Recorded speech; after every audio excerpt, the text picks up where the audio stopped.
Selamat siang, halo, selamat jumpa lagi di Special Dialog Oke Zone bersama saya Mariska Firdani. Kali ini kita akan berbincang dengan Dekan Fakultas Kedokteran Universitas Indonesia, Prof. Ari Fahrialsyam. Kita akan bicara tentang polusi udara Jakarta, begitu ya, Oke Zoners.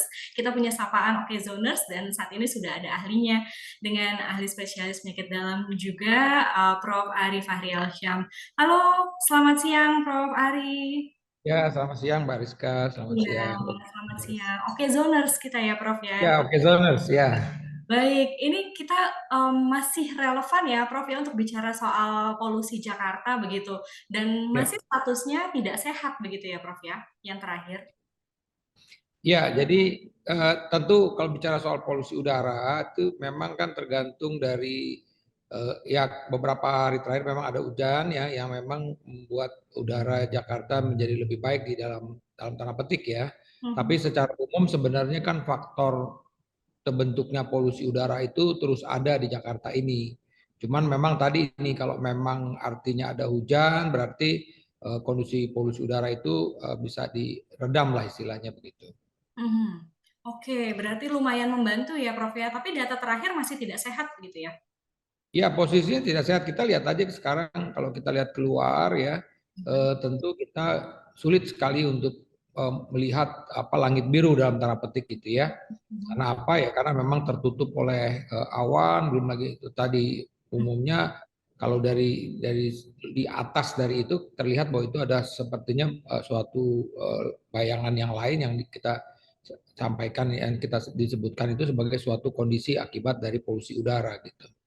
Oke, baik. Nah, bicara soal kesehatan gitu ya, Prof. Sebelumnya dalam kesempatan lain Prof juga bilang pernah mengatakan bahwa ini bisa berdampak pada kesehatan jangka panjang, tidak hanya organ paru-paru atau pernapasan, tapi juga untuk pencernaan begitu ya, Prof. Mungkin bisa Ya. dijelaskan secara sisi kesehatan. Ya, betul. Jadi kan kalau kita bicara soal eh, apa udara, maka yang paling dekat dengan sistem atau organ di dalam tubuh kita ini adalah saluran pernapasan. Ya, saluran pernapasan ya mulai dari tenggorokan, kemudian dia masuk ke dalam trachea ya, kemudian masuk ke paru-paru gitu ya dalam proses perjalanannya ke bronkus ke paru-paru. Nah, ternyata kan kalau kita lihat udara itu bukan saja terhisap masuk ke dalam paru-paru, tapi udara itu pun juga bisa masuk ke dalam saluran pencernaan kita. Nah, saluran pencernaan kita disitulah juga bisa membawa masalah bagi sistem pencernaan kita, baik itu di dalam lambung, usus 12 jari, juga ke usus besar gitu ya. Sama seperti orang yang merokok. Mhm. Selalu disebutkan bahwa kan saya merokok menghisapnya ke paru-paru. Ternyata yang selain yang sebagian besar memang terhisap ke dalam paru-paru, ada juga yang tertelan ke dalam saluran pencernaan kita. Sama sebenarnya mekanismenya antara hirupan polusi udara dengan yang tertelan ke dalam lambung, sama juga seperti menghirup rokok gitu ya, menghisap rokok yang juga masuk ke dalam sistem pencernaan kita. Mhm. Artinya, Prof, kalau bicara polutan itu yang paling berbahaya bicara kota Jakarta ini selain mungkin paling utama memang kendaraan atau seperti apa, Prof? Iya, kalau tentu kan ini saya juga apa namanya melihat dari informasi-informasi yang beredar ya di tengah masyarakat dan kemudian kita juga bisa merasakan sendiri bahwa Jakarta merupakan salah satu kota dalam tanda petik terburuk di dalam masalah lalu lintas ini gitu ya karena memang kemacetan. Ya kita tahu lah ada kota-kota besar lain seperti Tokyo misalnya kan gitu, Seoul misalnya, kemudian Beijing misalnya yang juga lebih kurang sama mempunyai tingkat keparahan kemacetan yang luar biasa gitu loh. Jadi ini yang akhirnya kita bisa bilang bahwa inilah salah satu menjadi penyebab. Belum Mhm. lagi memang industri yang disebutkan juga ada di seputaran Jakarta ya Mhm. misalnya seperti itu. Jadi memang masing-masing kota, masing-masing daerah negara akan ada proporsi perbedaan dari penyebab polusi udara tersebut. Karena sekali lagi tentu faktor penyebabnya juga bisa bermacam-macam. Oke. Bicara soal kesehatan lagi, Prof, mungkin ada pengalaman Prof sendiri dalam menangani pasien-pasien korban polusi begitu, Prof, dalam arti atau tanda petik, sudah ada ISPA begitu katanya, atau Prof punya pengalaman sendiri nih? Ya, terus terang memang ini agak menurun ya karena ada perbaikan dari situasi kondisi udara di Jakarta. Tapi memang ketika masa-masa yang kemarin sebelum hujan itu memang terjadi peningkatan kasus. Karena saya sebutkan tadi problem hal yang terganggu, organ yang paling terganggu adalah sistem pernapasan kita, sistem saluran pernapasan kita. Itu mulai dari tenggorokan. Nah, di sini memang kita temukan ada kasus-kasus peningkatan kasus dari batuk pilek dan orang-orang yang alergi juga. Jadi Mhm. biasanya kan polutan ini akan menginjus terjadinya alergi pada orang-orang yang memang sudah ada punya basic alergi. Misalnya dia kita bilang rhinitis alergi, jadi hidungnya apa namanya rasa tersumbat, bersin-bersin misalnya. Mhm. Kemudian di paru-paru sendiri pun juga seperti asma bronkiale itu kan juga dicetuskan oleh udara gitu loh. Mhm. Jadi ini yang memang cukup signifikan waktu itu, tapi ini cenderung menurun sekarang ini yang terkena pada masyarakat ketika memang lagi polusi udara itu lagi kondisi-kondisi terparahnya di Jakarta waktu itu. Mhm. Artinya kalau sudah punya riwayat penyakit penyerta seperti asma atau bronkitis atau sinus begitu ya, Prof ya, itu akan lebih parah Ya, sih. ya betul. Jadi tadi misalnya alergi rinitis alergi kita bilang tuh dari hidung ya kan. Jadi memang kalau bicara soal polusi udara ya, polusi udara kan bisa memang karena dari pembuangan kendaraan bermotor atau juga misalnya polusi udara itu muncul dari misalnya dari apa namanya mesin-mesin gitu ya yang memang eh, membuang asap gitu misalnya itu bisa menjadi faktor pencetus untuk orang-orang yang sudah ada riwayat alergi sebelumnya. Jadi kita polutan itu bisa menginjus jadi alergi. Jadi ini yang harus memang diperhatikan oleh masyarakat ya khususnya pada orang-orang yang mempunyai bakat alergi. Karena apa? Karena eh, kondisi dari polusi udara ini, kondisi dari udara yang tidak sehat ini bisa mencetuskan atau membuat kekambuhan pada kondisi alerginya gitu loh.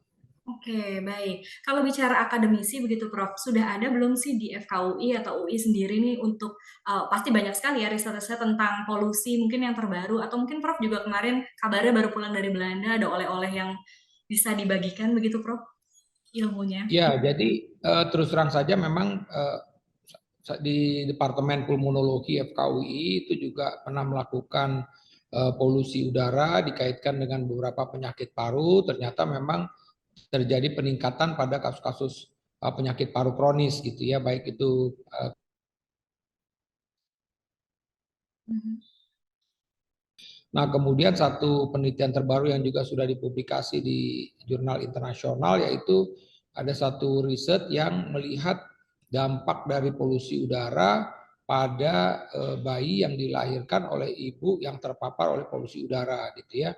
Nah, dan ternyata terjadi suatu perbedaan yang signifikan pada ibu-ibu hamil yang terpapar dengan polusi udara dengan bayi yang dilahirkan, di mana memang terdapat bayi-bayi yang dengan ukuran tinggi badan yang lebih pendek Hmm. dibandingkan dengan bayi-bayi yang tidak terkena polusi udara. Saya rasa ini suatu hal yang menjadi peringatan juga. Ternyata polusi udara bukan saja berdampak masalah kesehatan pada langsung gitu ya kepada kita, baik itu ibu bapak gitu, tapi juga ternyata bagi ibu-ibu yang sedang hamil itu bisa berdampak pada bayi yang dilahirkan gitu. Nah, kemudian untuk yang saya kebetulan juga baru kembali dari Belanda, itu adalah salah satu isu penting ya yang memang menarik untuk dipelajari bahwa masalah polusi udara di Indonesia ini pun juga sudah mendunia gitu ya, sehingga menarik juga mereka untuk melihat dampak langsung gitu. Jadi misalnya begini, di satu sisi memang eh, eh, matahari yang secara langsung itu di beberapa negara bisa menyebabkan kanker. Tapi ternyata juga ada positifnya juga ketika sinar matahari langsung itu tertutup oleh udara karena polusi udara gitu. Tapi tentu akhirnya juga polusi udara juga berdampak gitu ya kepada masyarakat. Jadi ini memang sesuatu hal yang menarik untuk dipelajari. Nah, salah satu lagi juga ada yang kita sebut penyakit yang inflammatory bowel disease, ini pun pernah dibahas oleh pakar dari luar ya, mengenai terjadinya peningkatan IBD pada negara-negara berkembang termasuk juga di Indonesia. Ini dikaitkan dengan kondisi udara juga, kondisi udara kemungkinan dari situ. Karena tadi yang saya sebutkan bahwa ketika kita menghirup udara yang tidak sehat, sejatinya juga ada udara yang tertelan gitu yang masuk. Nah, tapi di satu sisi juga ternyata kan polutan-polutan itu pun juga bisa masuk ke dalam sirkulasi darah. Seperti misalnya tadi bayi yang dilahirkan dari ibu yang terpapar oleh polusi kan dia kan masuknya juga melalui darah plasenta gitu. Jadi sekali lagi sebenarnya kalau ini tidak segera ditangani, memang ini akan membawa dampak yang buruk buat masyarakat secara keseluruhan. Oke, ini bicara jangka pendek, seperti apa sih Prof? Tadi mungkin ISPA ya Prof ya, atau tadi kan yang punya alergi begitu Ya, ya. Kalau jangka ya. panjang tadi bayi, atau seperti apa Prof?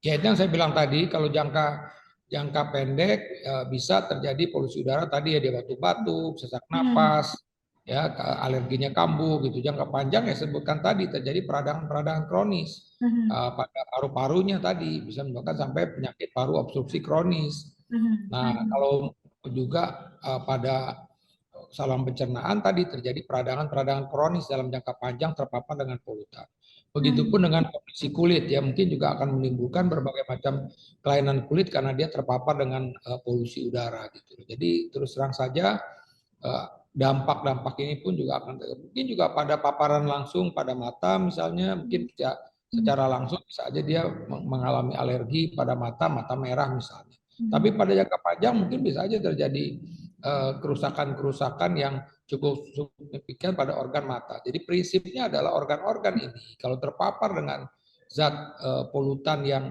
tidak sehat, yang mengandung zat-zat toksik, walaupun dengan kadar yang rendah, itu juga tentu akan membawa dampak pada berbagai macam kelainan organ tersebut di jangka panjang gitu.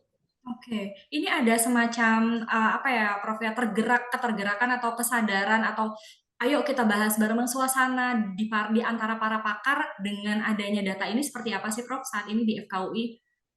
Ya, artinya bahwa ini makanya kita sampaikan kepada pemerintah, ya kementerian, dan saya juga berkomunikasi secara informal dengan karena ini kan di bawah penanggulangan ini Pak Presiden kan di bawah Menko ini ya Menko Marves ya, karena ini tentu ini juga akan berhubungan dengan masalah investasi jangka panjang ya. Nah di situ makanya juga saya sampaikan bahwa memang bicara soal mengatasi polusi udara ini semua pihak harus duduk bersama. Karena sekali lagi dampak buat kesehatannya itu tidak bisa kita kesampingkan. Nah, artinya apa? Tadi kita bicara soal regulasi. Regulasi bagaimana kendaraan bermotor. Oke lah, ini ada upaya-upaya untuk di switch ke kendaraan listrik. Tapi tentu kan juga itu tidak